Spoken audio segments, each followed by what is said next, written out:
Alors le footballeur doit-il être un exemple à suivre? Il y a plusieurs aussi théories qui s'opposent les unes aux autres. Le sport est un levier social très important. Le sport permet à des gens de s'émanciper socialement, de sortir de certaines situations. Mais il est aussi le reflet de la société en quelque sorte.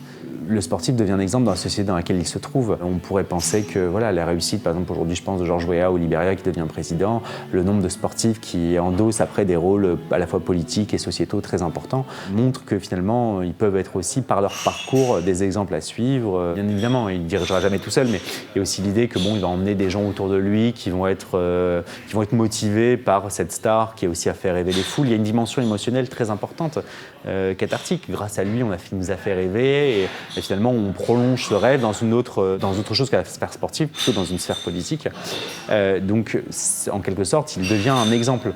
Après, est-ce qu'on leur apprend à être des exemples? Ça, c'est une autre question. Effectivement, moi je pense que quand on a une visibilité, on doit s'inscrire dans une forme on est inscrit socialement dans un univers. Et en ce sens, on est tous un peu des exemples en quelque sorte. Le sportif, il a une visibilité très importante, donc il doit, par son parcours, montrer certaines choses. Mais est-ce qu'on apprend aux sportifs et on apprend aux footballeurs en l'occurrence à être des exemples? Ça, c'est une autre question. Quand vous êtes retiré très tôt du circuit, du cercle social dans lequel vous avez un peu baigné, qu'on exige de vous un dépassement permanent et surtout une concentration pleine autour du football, et que forcément, ce qui implique forcément de mettre des choses de côté, notamment des choses beaucoup plus culturelles ou sociétales.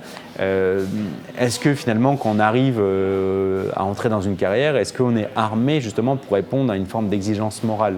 Non. Clairement, c'est beaucoup plus compliqué. Il faut réapprendre aussi, il faut réapprendre tas de choses. Et en ce sens, c'est un peu cruel aussi l'attente qu'il y a vis-à-vis de ça par rapport aux sportifs qu'on forme aujourd'hui. Je ne dis pas par là que les sportifs sont dénués de toute réflexion ou autre, mais la formation sportive n'attend pas justement. C'est pas qu'elle ne pousse pas, c'est qu'elle n'attend pas du footballeur qu'il sache bien parler, qu'il ait telle position sur tel sujet de société. Non, on attend qu'il sache jouer, qu'il crée du spectacle, qu'il y ait une forme de rentabilité ou autre. C'est ça qu'on attend du footballeur en l'occurrence. On n'attend pas l'exemplarité, elle est liée à la vision qu'on a, nous, du sport, de la société qu'on a du sport et du sport qu'on promeut. En France, on a une tradition d'exemplarité permanente. Et où le sportif, au contraire, doit entrer dans la vocation, doit souffrir pour réussir, en quelque sorte, doit pas avoir doit être la victoire est le seul symbole de la réussite à la fois matérielle et sociale. Aujourd'hui, on a affaire à des footballeurs qui sont mieux armés socialement et culturellement qu'ils ne l'étaient il y a quelques années. Et en l'occurrence, on parle du cas Mbappé. Mbappé, il y a quand même autour de lui des parents qui sont impliqués dans la vie sociale, dans la vie associative de manière très importante. Sa mère est une ancienne joueuse de handball, donc qui vient d'un milieu qui est un milieu amateur, qui est un milieu du sport amateur français, où on va véhiculer justement beaucoup plus ces valeurs d'exemplarité.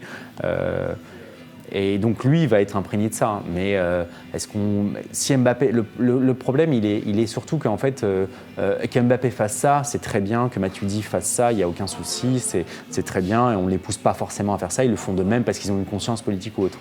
Ce qui est problématique, c'est de reprocher à ceux qui ne le font pas de ne pas le faire. On reproche à Mbappé on félicite Mbappé parce qu'il a créé une fondation, mais on va critiquer Franck Ribéry parce qu'il mange un steak avec une feuille d'or dessus.